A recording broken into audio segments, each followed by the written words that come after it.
बाबा एक मुरली में आया था अष्टदेव जो धर्म पिताओं का बीज रूप है उनका भी पूर्वज है।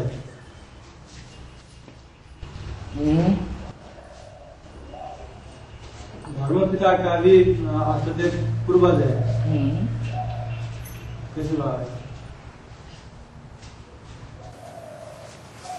वो 8 अष्टदेव हैं, वो अंतिम जन्म में जाके नीचे गिरते हैं या नहीं गिरते हैं? नीचे गिरते हैं। तो जो जिस धर्म में जाकर के गिरते हैं वैसा ही तो ड्रामा में शूटिंग होगी है? तो जो शूटिंग पीरियड होता है उस शूटिंग पीरियड में जिस धर्म में भी जाके नीचे गिरेंगे उनके वशीभूत हो जाते हैं। अंत समय में फिर बाप आकर के उनको वहां से उठाते हैं। तो पहले उनको उठावेंगे या जिस धर्म में गिरे हैं उन लोगों को उठावेंगे? पहले उनको उठावेंगे, इसलिए वो पूर्वज बन जाते हैं। वही तो धर्मपिता उनकी जिम्मेवारी हो जाती है कि जहां से हम उठाए गए हैं उनका उद्धार करें। पहले घर का उद्धार, फिर पर का उद्धार। और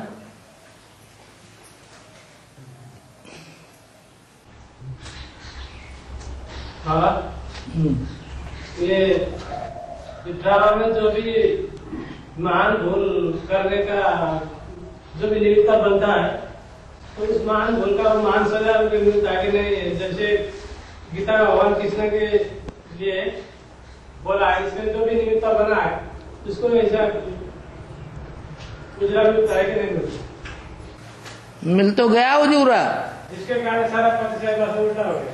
इससे ज्यादा और उजूरा क्या मिलवाओगे? 50 साल तक संगम युग में भटकना पड़ता है उस आत्मा को सूक्ष्म शरीर धारण करके। और सजा देना चाहते क्या है? और अष्टदेव में भी नहीं आता।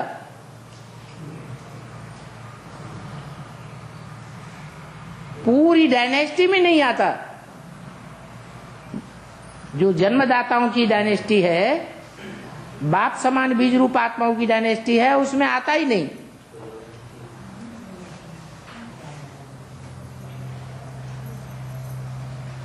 और कंपिल में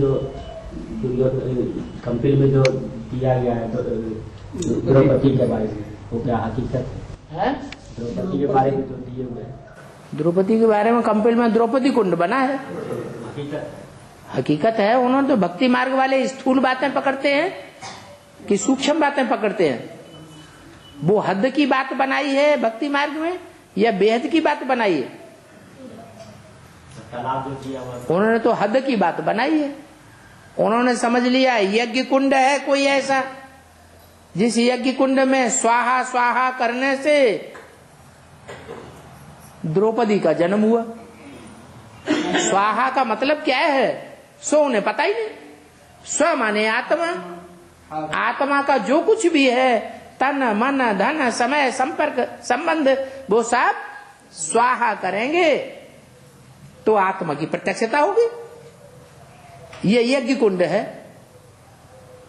इस यज्ञ कुंड में जितना अर्पण में बनेंगे उतना मन बुद्धि रूपी आत्मा तुम्हारी दर्पण बन के तुम्हारे सामने भी प्रत्यक्ष हो जाएगी और संसार के सामने भी प्रत्यक्ष हो जाएगी। तुम्हारा पार्ट ही प्रत्यक्ष हो जाएगा। उन्होंने स्थूल बात उठा ली कि कोई ऐसा यज्ञ कुंड रचा गया जिसमें जौ तेल तिल घी स्वाहा किया गया तो उसमें द्रौपदी उत्पन्न हुई अग्नि से। अब योगाग्नि ज्ञानाग्नि से पैदाइश होती है। संगम युग में ब्राह्मणों की उत्पत्ति होती है, प्रत्यक्षता होती है, या उस स्थूल अग्नि से होती है? योगाग्नि की बात है, ज्ञानाग्नि की बात है। बाबा स्थूल विनाश कब होगा? स्थूल विनाश तब होगा जब हम स्थूल शरीर के ऊपर जीत पाले। अभी कर्मेंद्रियां हमारे ऊपर कंट्रोल कर रही हैं कि हम कर्मेंद्रियों के ऊपर कंट्रोल कर रहे हैं? कर्मेंद्रियां ही कंट्रोल कर रही है हमारे। तो शरीर की हिस्से है ना, ये शरीर के जो हिस्से कर्मेंद्रियां हैं ये हमारे ऊपर कंट्रोल कर रही है। तो जब तक हमने अपने को स्वाहा नहीं किया है, अपनी कर्मेंद्रियों को ईश्वरीय सेवा में पूरा लगाया नहीं है, तब तक विनाश कैसे हो जाएगा? पहले हमारा विनाश कि पहले दुनिया का विनाश? आप मुए मर गई दुनिया, पहले अपने को मारना पड़े। हाँ, क्या बोल रहे?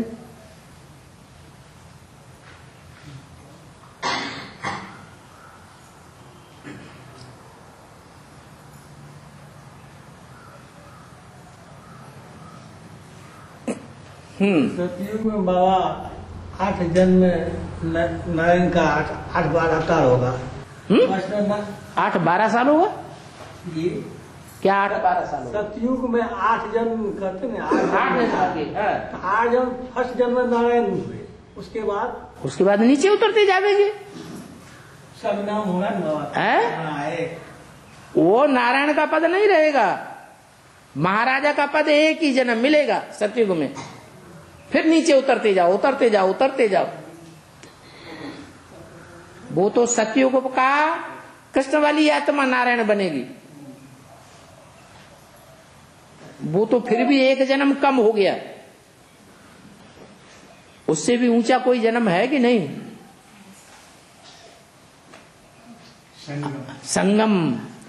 संगम तो हीरे समान जन्म है, सतयुग में तो सोने समान जन्म होगा।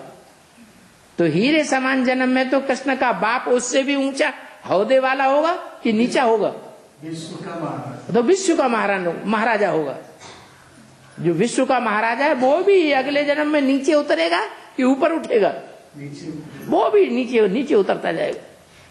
कृष्ण पैदा होगा बच्चा सतयुग में, वो उसका मंत्री बन जाएगा। जैसे कहते हैं प्रधानमंत्री, वहां तो एक ही मंत्री होता है, वहां तो मंत्री ढेर के ढेर होते ही नहीं। तो पद नीचे आ गया कि नहीं? राजा के बाद कौन होता है कंट्रोलर? प्रधानमंत्री। तो पद नीचे उतरता जाएगा। उतरते उतरते राम जो राजा था वो राम क्या बन जाएगा आखिरी जन्म में? प्रजा वर्ग में जन्म लेने वाला बन जाएगा। राम राजा राम प्रजा। और प्रजा कैसी? साहूकार प्रजा। ऐसी साहूकार प्रजा जो आखिरी नारायण को भी कर्ज देगी कि तुम अपना राज्य चलाओ।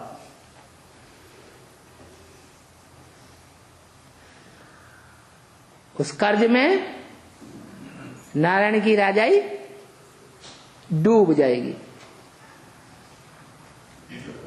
और राम की राजाई शुरू हो जाएगी।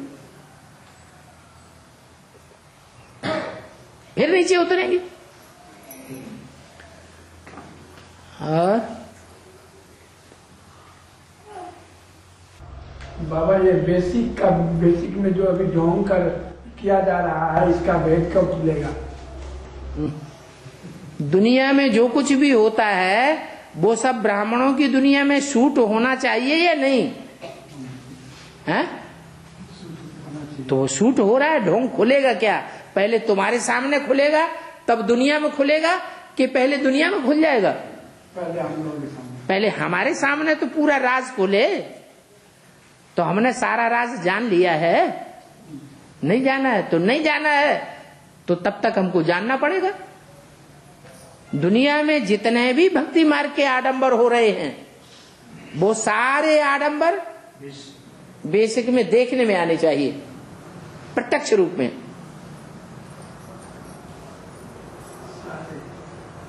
और उन सब आडंबरों का बीज यहां बैठे हुए हैं।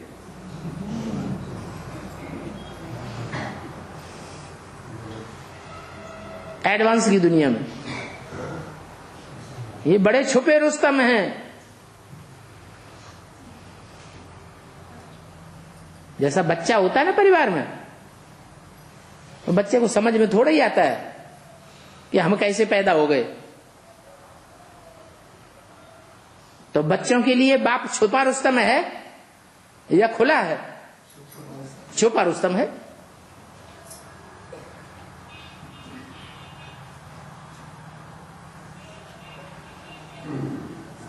और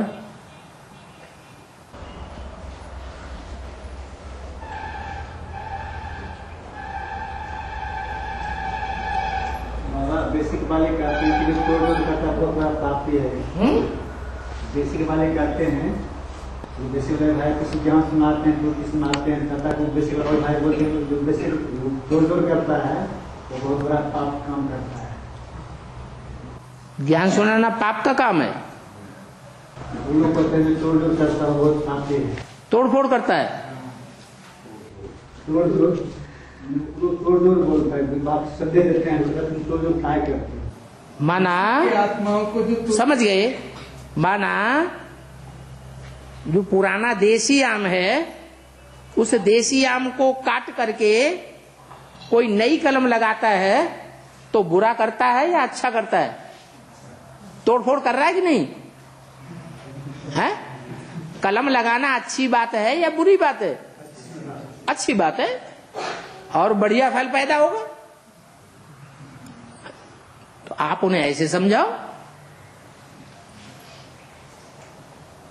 बेसिक वालों में भी, बेसिक में जब सेवा हुई तो बाहर की दुनिया से तोड़ तोड़ करके, भक्ति मार्ग वालों में से तोड़ तोड़ करके यहां लाए कि नहीं लाए? कहिए तुम तो सिंगल सेवा करते हो, हम तो डबल कर रहे हैं। हम दुनिया वालों को भी तोड़ करके कलम लगा रहे हैं और तुम्हारे अंदर से भी तोड़ तोड़ करके कलम लगा रहे हैं। हमारी डबल सेवा है। तुम्हारी सेवा है शूद्रों को ब्राह्मण बनाने की सेवा, और हमारी शूद्रों को ब्राह्मण भी बनाते हैं, और ब्राह्मणों को खींच खींच करके ये सब कौन बैठे हैं? ये सब देवता बनने वाले हैं।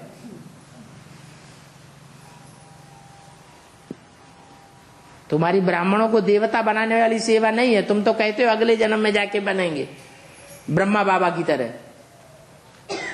हमारा लक्ष्य तो ऊंचा है, नर से डायरेक्ट नारायण बनने का लक्ष्य है जो बाबा ने दिया है। और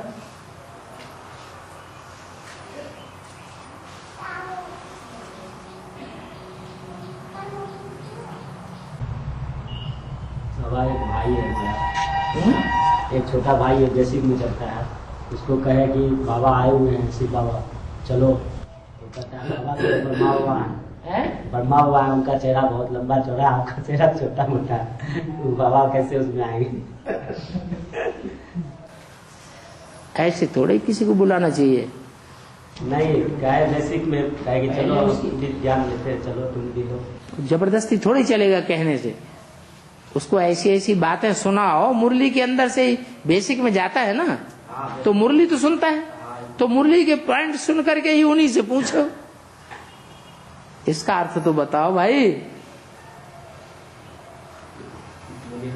तो उसका दिल फिर खाएगा कि इनके पास सच्चाई है और हम हैं झूठे, हमको पढ़ाने वाले गुरु भी झूठे हैं, जिनके पास वही मुरली सुनते हैं, वही पढ़ते हैं, वही दूसरों को सुनाते हैं, अर्थ उसका जानते ही नहीं। किसी से कहना नहीं है कि चलो हम तुम्हें गुरु जी से मिलाए आए, भगवान आया हुआ है मिलाए आए, ऐसे नहीं। ज्ञान को पंथ कृपान को धारा, ऐसी ज्ञान की चीधी चीधी बातें सुनाते रहो कि कभी न कभी उनको लग जाएगा घाव।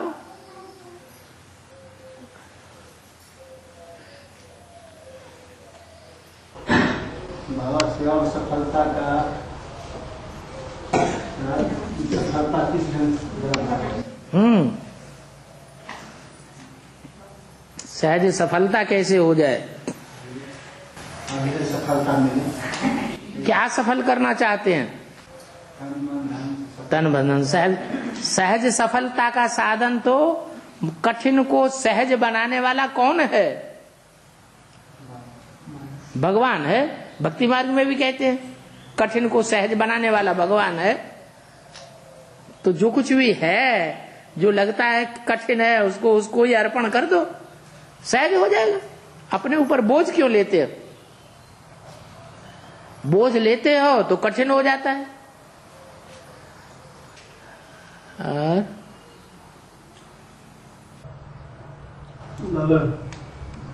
बाप और बच्चे की ऐसे मधुर नियम कब तक रहेगा बाबा?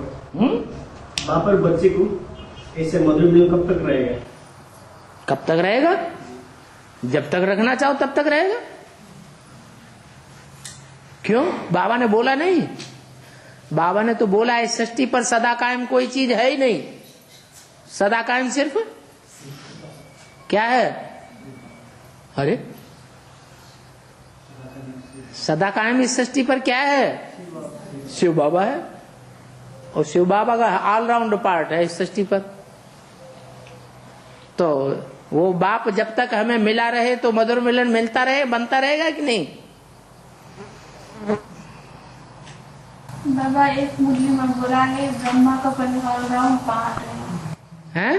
ब्रह्मा दादा ब्रह्मा के पार्ट में ऑलराउंड है। ब्रह्मा बाबा का ऑलराउंड पार्ट है। ये ब्रह्मा कुमारियों ने तो नहीं सुना दिया आपको? ऑलराउंड पार्ट है तो अभी कहाँ है ब्रह्मा? अभी है कहाँ ब्रह्मा जी? ये तो बताओ। अभी तो बाबा के साथ है। अभी तो बाबा के साथ है। बाबा के साथ इस दुनिया में है कि नहीं? इस दुनिया में है?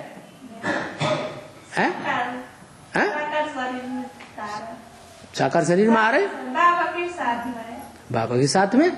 अरे इन आंखों से दिखाए, हाथों से पकड़ने में आएगा, छूने में आएगा कि नहीं?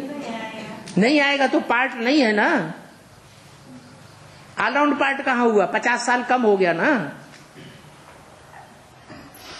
68 में शरीर छोड़ा और मुरली में बोला इनका 50 साल कम हो जाता है। तो 50 साल जब कम हो गया तो ऑलराउंड नहीं रहा। कोई आत्मा ऐसे जरूर होगी जिसका ऑलराउंड पार्ट इस सृष्टि पर है। कभी पार्ट खलास होता ही नहीं।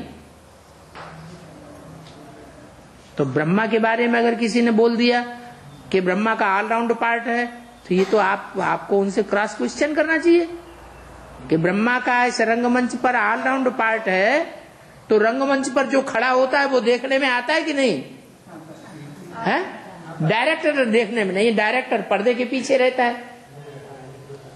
शिव बाबा है डायरेक्टर, वो नहीं देखने में आता है। जो ऑलराउंडर पार्टधारी है वो तो देखने में आएगा। तो ब्रह्मा बाबा कहां देखने में आ रहे हैं? तो ऑलराउंडर पार्ट उनका थोड़ा ही हुआ।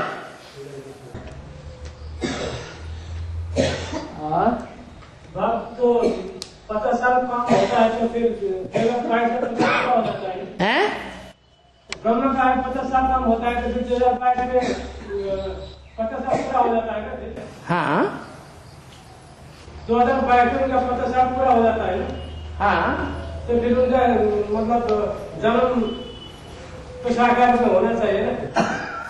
वो एक ही शरीर है जिस शरीर से बाप भी प्रत्यक्ष होता है। दुनिया समझेगी कि हमारा बाप भी है और ये हमारा बच्चा भी है। एक ही शरीर से दोनों पार्ट प्रत्यक्ष साबित होंगे। उसी शरीर में बाप भी दिखाई पड़ेगा। उसी शरीर में साक्षात्कार करने वालों को साक्षात्कार उसी शरीर से कृष्ण का होगा, उसी शरीर से भगवान बाप का साक्षात्कार होगा।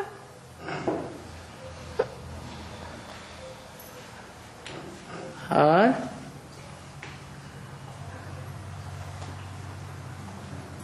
साकार में तो नहीं होगा ना फिर। है साकार में तो कृष्ण नहीं होगा ना फिर। अभी साकार में नहीं कहेंगे, अभी साकार में उसका शरीर नहीं है भी तो अधूरी आत्मा है, इसलिए प्रत्यक्षता नहीं हो सकती दुनिया वालों को।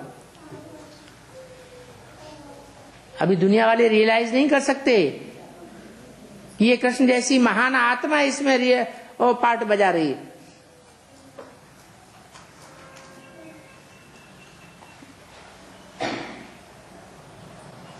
बड़ा बेसिक में जो गुजरात दादी कहते हैं फला तारीख फला तिथि को आएंगे बाबा आएंगे पहले घोषित करते हैं, तो गलत है कि गलत क्यों है?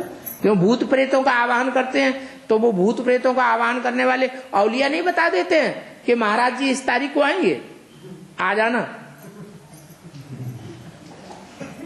जैसे वो बता देते हैं वैसे वहां बैठी हुई हैं औलिया, तो वो साक्षात्कार में संदेशियों को भेजती हैं और उनसे उनको डायरेक्शन मिल जाते हैं कि हम इस तारीख को इस टाइम पर आवेंगे। अरे भूत प्रेतों की दुनिया मानते हो कि नहीं मानते हो? है या नहीं है? हैं? भूत प्रेत है। हाँ, भूत प्रेत तो है। दुनिया की कितनी ऐसी बीमारियां हैं जो डॉक्टर लोग समझ ही नहीं पाते। लाखों रुपया खर्च कर दो डायग्नोसिस में, बीमारी को निदान करने में, मशीनों के अंदर घुसेड़ के रखो आदमी को, वो कहते नॉर्मल है नॉर्मल है नॉर्मल है नॉर्मल, कोई बीमारी नहीं। और वो बीमार होते हैं, उनको दर्द महसूस होता है, उनको तकलीफ महसूस होती है, हाय हाय करते हैं।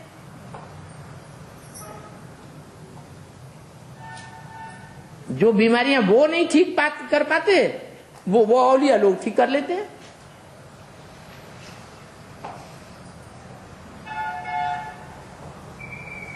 तो उनका रहने का स्थूल स्थान है क्या? उनका रहने का स्थूल स्थान है क्या?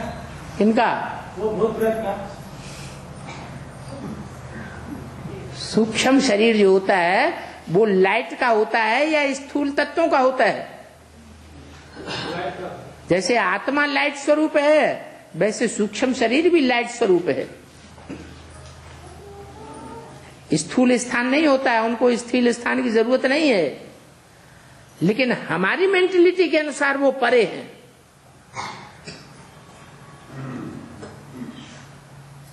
जो बात हम नहीं जान सकते वो भूत प्रेत विद्या से जान लेते हैं। सड़कों पर 20 बार देखा होगा, मजमा लगाए खड़े रहते हैं लोग, घेरा लगाए, एक आदमी या बच्चे को सुला दिया जाता है, उसमें आत्मा प्रवेश करा देते हैं, पूछते हैं इसकी जेब में कितने नोट हैं, नोट का नंबर भी बता देते हैं, नोट का नंबर भी बता देता हूँ, सब कुछ बता देता है। इतना रुपया है इतना नंबर का नोट है, घड़ी का टाइम भी बता देता है। बाबा वो प्रेत आत्मा को वो बच्चा में प्रवेश करा के उसके माध्यम से बोलता है। हाँ जी,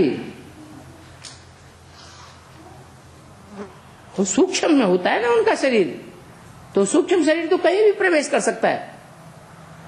अभी लंदन में चला जाए, उसको आने जाने में भी देर नहीं लगती। सब क्या क्या लाके बिठाया, क्या क्या लाके देता है। ये जो बड़े बड़े वैज्ञानिक हैं जो इतना अपना अभिमान दिखा रहे हैं, अहंकार दिखा रहे हैं, वो वहां बड़मूला ट्रेंगल में जाकर के क्यों नहीं अपना अभिमान दिखाते? वहां से क्यों बच के चले जाते हैं? एरोप्लेन को भी बचा के निकाल ले जाते हैं, पानी के जहाज को भी बचा के निकाल ले जाते हैं। क्यों डरते हैं वहां से?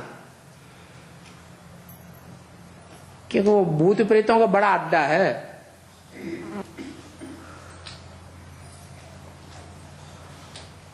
वो ब्रॉड ड्रामा में बड़ा अड्डा है।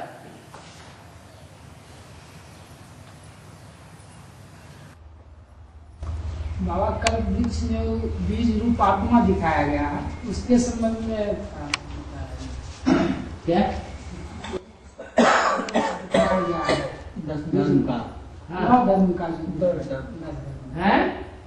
10 धर्म का बीज रूप आत्मा का जो दिखाया कल वृक्ष में, जड़ों के नीचे बीज। हाँ, तो उसके संबंध में कि वो सब है कौन? एडवांस में ही तो सारे बीज बैठे हुए हैं, बेसिक में बैठे हुए हैं जड़े, एडवांस में बैठी हुई हैं बीज। यज्ञ के शुरू में ये थे बीज, किनके सहयोगी? यही बीज थे, बाप के सहयोगी थे। बाप के सहयोगी थे। अम्मा आधार होती है, जड़ है परिवार की, और बाप बीज है।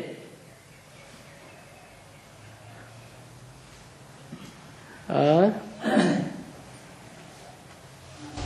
बाबा किसी आत्मा ज्ञान सुनाते हैं, संदेश देते हैं, तो संदेश स्वीकार करें और उसमें बड़ा ज्ञान में चले, इससे सफलता कैसे मिलेगा? सफलता कैसे मिलेगी?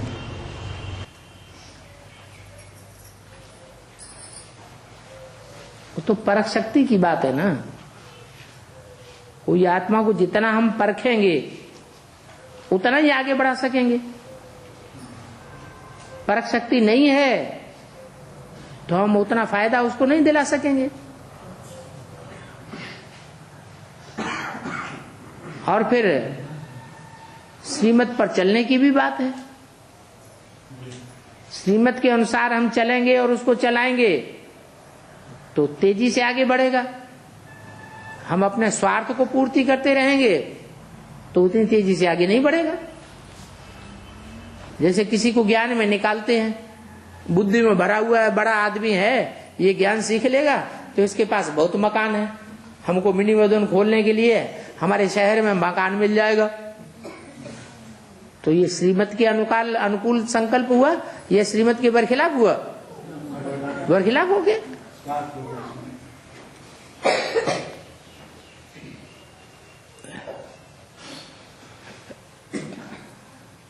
और अष्टदेव का साकार पाठ क्या हुआ? उनको जितना सुख मिलता है इस सृष्टि पर उतना और कोई भी ग्रुप की आत्माओं को नहीं मिलता। वो जितना सुखी होते हैं उतना और कोई भी सुखी नहीं होते। वो धर्मराज के डंडे नहीं खाते हैं इसलिए, क्योंकि पूरा श्रीमत पर चलते हैं। अभी भी जहां कहीं पुरुषार्थ कर रहे होंगे बाप के बहुत नजदीक होंगे, बाप की ही सेवा में लगे होंगे। जब से निकले होंगे उन्हें अपने लौकिक की कोई परवाह नहीं कि बैठे बैठे लौकिक में नाक रगड़ रहे हो तमो प्रधान संबंधियों के बीच में। ये 84वें जन्म के जो संबंधी मिलते हैं वो तमो प्रधान मिलते हैं या सतो प्रधान मिलते हैं? 84 जन्मों में जितने तमो प्रधान संबंधी नहीं मिले हैं दुखदाई, उससे ज्यादा तमो प्रधान दुखदाई संबंधी इस जन्म में मिलते हैं। चाहे वो संबंधी लौकिक दुनिया के हो और चाहे वो संबंधी सोने की दुनिया के हो, सोने की जंजीरों वाले अलौकिक ब्राह्मण परिवार में। यहाँ ब्राह्मण परिवार में ब्राह्मण बन करके भी तो संबंध जोड़ लेते हैं कि नहीं जोड़ लेते हैं? हैं? बाबा तो बताते हैं संबंध तोड़ने का टाइम है, लेकिन करते क्या है? बजाय इंद्रियों से संबंध तोड़ने के और ही संबंध जोड़ के बैठते हैं।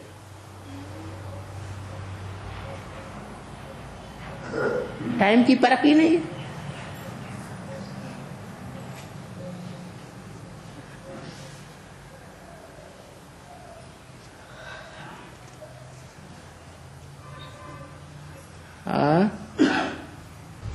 बाबा नरोत्तम क्या है? बोले अगर अष्टदेव हैं तो नष्टदेव कौन हुए? नष्टदेव क्या पार्ट? नष्टदेव का क्या पार्ट? यज्ञ के आदि में उनका जो पार्ट था, एडवांस के आदि में उनका जो पार्ट था, वो अंत में भी उनका वही पार्ट होगा। एडवांस के आदि में पार्ट था। कोई इस्लामी बौद्धिक क्रिश्चियंस के बीज रूप थे कि नहीं थे? तो उन्होंने क्या पार्ट बजाया है? बाप को प्रत्यक्ष किया या बाप के मान मर्तबे को नष्ट किया? नष्ट किया। अभी भी नष्ट कर रहे हैं। उनका पार्ट ही आदि मध्यांत यही पार्ट है।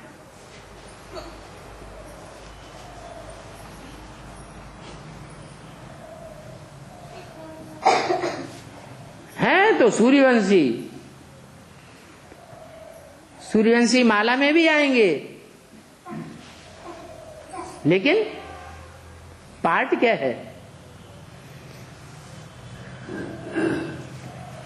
लेफ्टिस्ट का पार्ट है।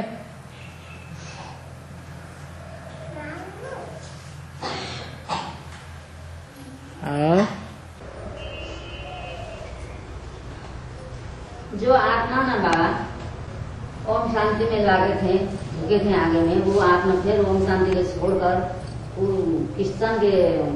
क्रिश्चियन धर्म में वो गया। तब हम लोग का ये आत्मा क्रिश्चियन धर्म में ओम शांति छोड़कर गया, वो आत्मा लौट कर फिर ओम शांति में आएंगे कि नहीं आएंगे बाबा? सारी दुनिया ही आएगी, वो क्यों नहीं आएंगे? छोड़कर फिर नहीं आएगा। हाँ जी, यहाँ नहीं है बहुत से ऐसे जो एडवांस में आ गए और एडवांस छोड़ करके फिर बीके में चले गए। उनकी बुद्धि में ज्ञान बैठा ही नहीं था, इसलिए चले गए। ओम शांति में जो लगा हुआ आत्मा वो भी ओम शांति को छोड़कर दूसरे आत्मा में कन्वर्ट होने जाएगा बाबा? जाते हैं ना। 500-700 करोड़ पत्ते हैं, तो उनमें सब तरह की पाटधारी है कि कोई एक ऐसा पाटधारी है जो न हो? वैरायटी झाड़ है, ये वैरायटी पत्ते हैं। इतनी बड़ी दुनिया में एक आत्मा ऐसा भी पाटधारी है कि 84 जन्मों के चक्कर तो काटती है,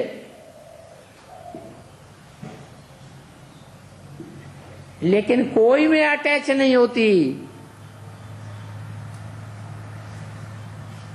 डिटैच होकर के रहती है।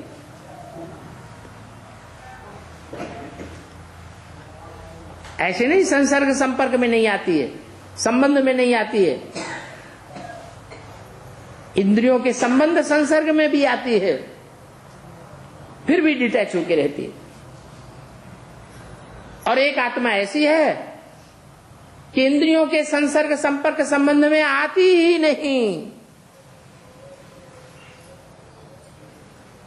उस एक आत्मा का एक के साथ ही 84 जन्मों का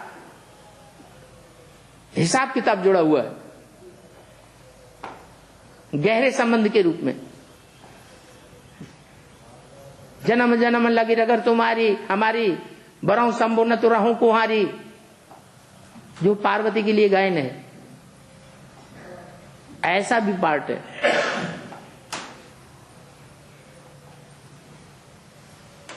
तो वो आत्मा कितनी सुखी रहती होगी।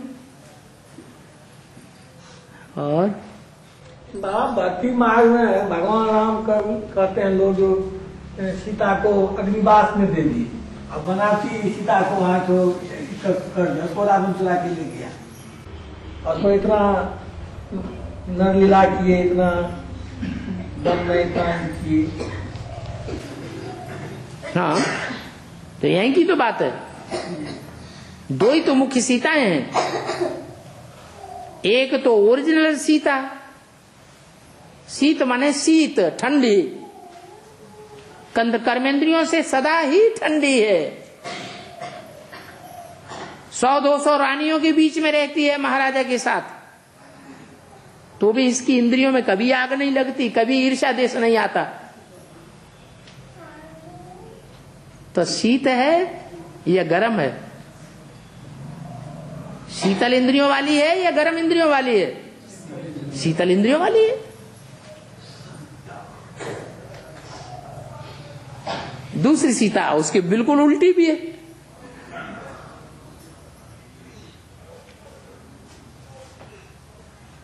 वो जड़त्वमयी तत्वों से बनाई गई है, सोने की मूर्ति बना के रख दी।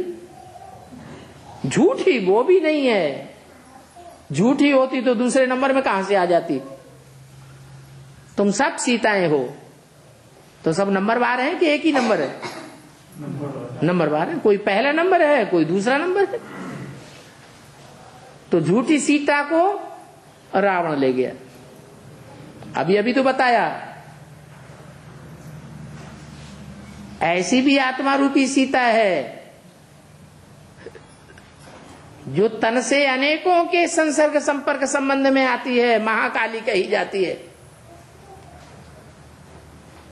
महाकाली कर्म करती है, लेकिन बुद्धि योग से बिल्कुल न्यारी, कोई भी अटैचमेंट कहीं भी नहीं लगता।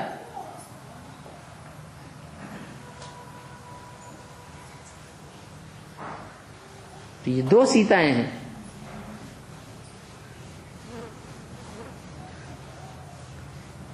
अब बताओ, दोनों सीताओं में से ऐसी ताकत कौन सी सीता में होगी जो धनुष को उठा ले? जिस धनुष को राम ने तोड़ा था उस धनुष को आसानी से उठा ले बाएं हाथ में। बाएं हाथ का खेल है, वो कौन सी है? हैं? वही शीतल स्वभाव वाली। धनुष क्या है? वही पुरुषार्थ रूपी धनुष है, शरीर जिससे पुरुषार्थ किया जाता है।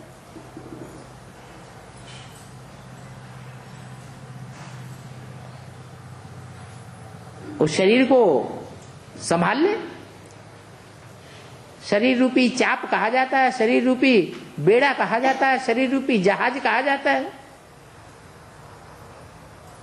शरीर रूपी जहाज को कंट्रोल कर ले। सभी तो नहीं कंट्रोल कर पाएंगे।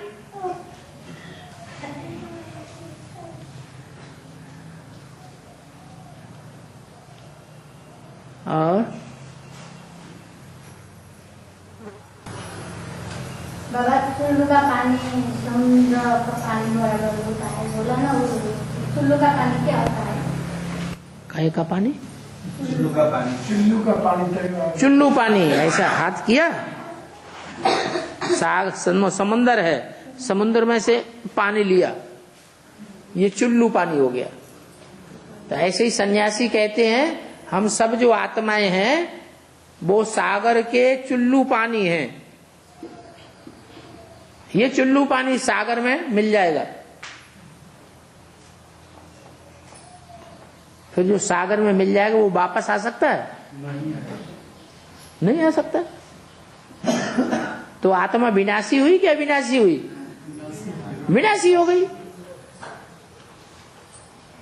तो वो तो उल्टे उल्टे प्रमाण देते हैं, उदाहरण देते हैं।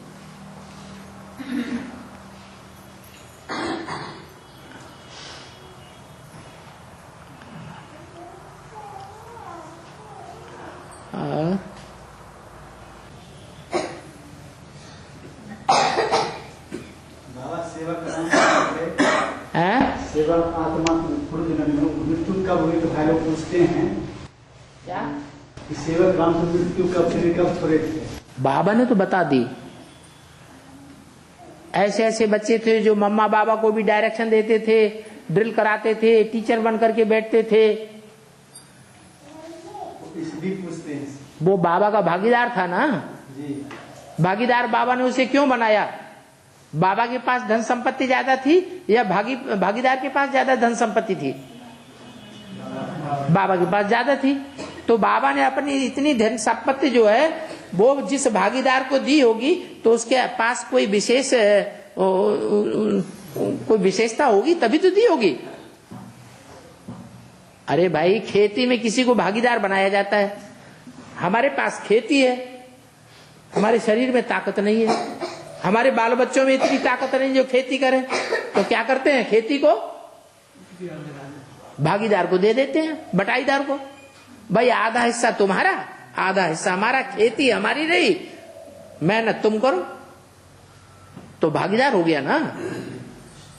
तो भागीदार क्या साबित करता है?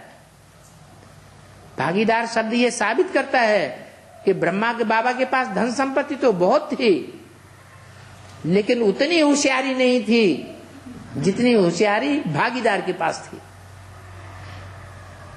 इसीलिए जब साक्षात्कार हुए तो चारों तरफ घूमते रहे, कहीं उनको समाधान नहीं मिला। फिर अपने जीवन में जिस व्यक्ति को उन्होंने ज्यादा होशियार समझा उसके पास गए, तभी समाधान मिला।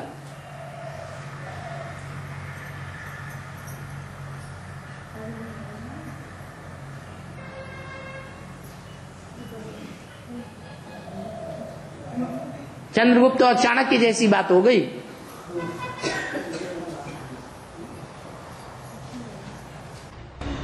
बाबा ब्रह्मा बाबा को सिंध में साक्षात्कार हुआ था, अभी कलकत्ता में। सिंध में उसके बाद वहां से भागीदार नहीं, सीधे नहीं आए, इधर उधर पूछते रहे, अपने गुरु से पूछा, किसी ने जवाब नहीं दिया। वाराणसी में आए, बहुत दिन रहे, वहां भी चित्र बनाते रहे, कोई समाधान नहीं मिला। विद्वान पंडित आचार्यों से मिले, कोई समाधान नहीं मिला। आखिर कहां पहुंचे?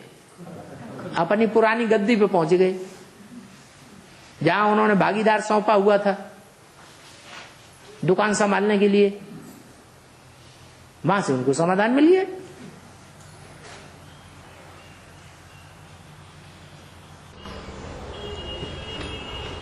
बाबा, ऐसी भी कोई आत्मा है जो बेसिक में चल रही थी? ऐसी भी कोई आत्मा है जो बेसिक में चल रही थी? तो कोई ऐसा प्रकार का धोखा हुआ जो बेसिक को छोड़ के आ गई, और उसको एडवांस ज्ञान समझाने पर भी ना एडवांस में मान रही है, ना बेसिक में मान रही है। अब बोलते हम शादी करेंगे। सब तरह, अभी बताया ना, सब तरह की आत्माएं। तो अब और शादी करके नाक नगड़ के फिर एडवांस में आ जाएगी। अगर माँ बाप सब उसके घर में ज्ञान में चल रहे हैं, तो शादी करने से पाप चलेगा या नहीं?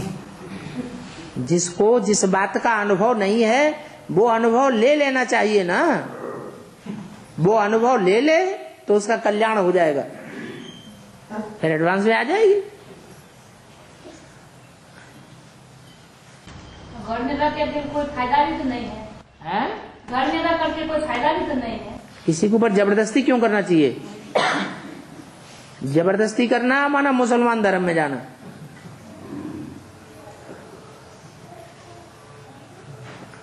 और बेसिक में बाबा आप समर्पण थी, इसका कुछ मानसिक थी, गड़बड़ा गया, उसके बाद उसको घर ले आए। अब यू मुड़ी सुनने के लिए भी बेचाती है ना।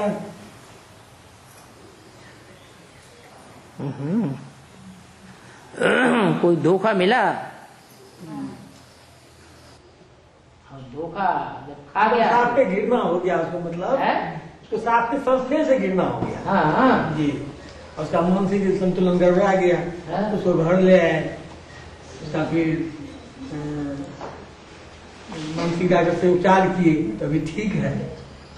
अच्छा जी, ठीक से ज्ञान चल रही है। मतलब तो सुनना ही नहीं चाहती है, बेसिक से उसको बहुत मानसिक स्थिति गड़बड़ा गया ना, तो घर ले आए उसको। मान लो कि बेटी है, उसको घर ले आए, और उसके बाद मानसिक डॉक्टर से उपचार किए, सिलीगुड़ी से भी उपचार किए, उपचार ठीक हो गया जी, अभी ठीक है, एकदम बिल्कुल ठीक है। अब शादी करना चाहती है जी। तो और मनसा खराब हो गई और ज्यादा पागलपन सवार हो गया।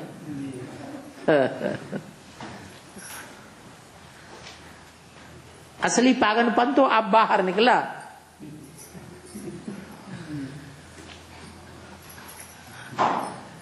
और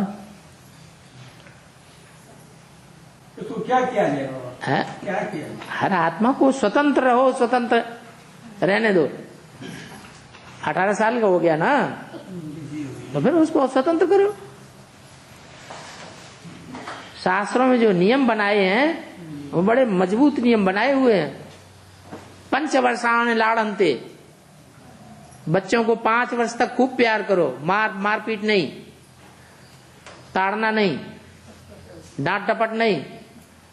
5 वर्षाण लाड़नते 10 वर्षाण ताड़नते। 10 वर्ष तक, 5 वर्ष से लेके 15 वर्ष तक उनकी पिटाई करो, गलती करने में धुनाई करो, डांट टपट करो, हैं 10 से 15 साल तक। तत्पश्चात पुत्रेण मित्रवत समाचरित, उसके बाद पुत्र के साथ दोस्ती का व्यवहार करो, जबरदस्ती न करो, जो चाहता है उसे करने दो। बाबा भी यही कहते हैं। बच्ची है, शादी कराना चाहती है, बड़ी हो गई, बालिग हो गई, उसकी शादी करा दो। नहीं कराएंगे, बांध बूंद के रखेंगे, मुंह काला करके चली जाएगी, क्या फायदा? बच्चा है, गेट आउट, जाओ।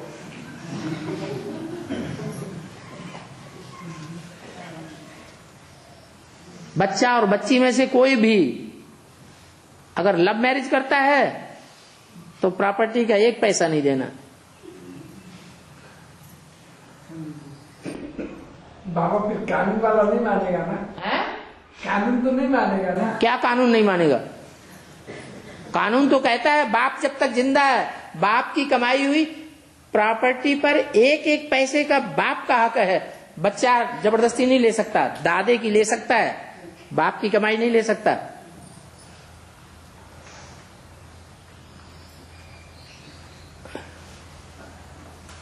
कानून तो सारे हमारे हक में बने हुए हैं, ईश्वरीय हक में बने हुए हैं।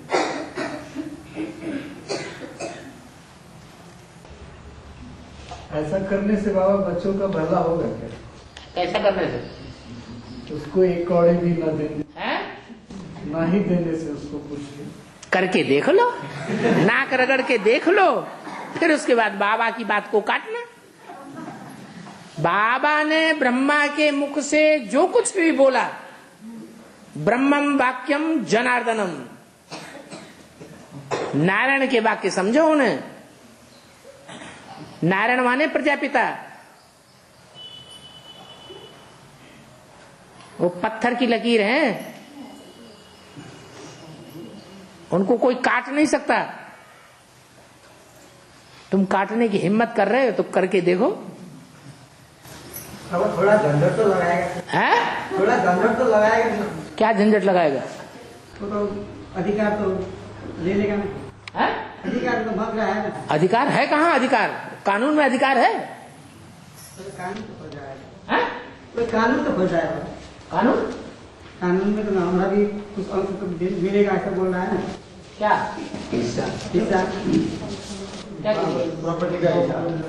प्रॉपर्टी का हिस्सा अगर बाप का कमाया हुआ है तो बच्चे लेने का हकदार नहीं है, अगर बाप की तरीके से नहीं चलता है। अगर डाडे की प्रॉपर्टी है तो उसका हिस्सा उसे दे ही दो, नहीं भी दे दो तो वो कोर्ट से लड़ करके ले ले, कुछ मेहनत तो करे।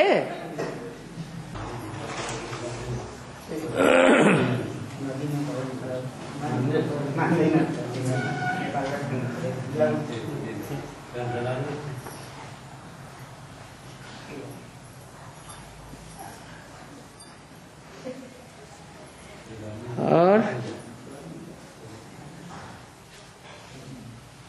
ओम शांति।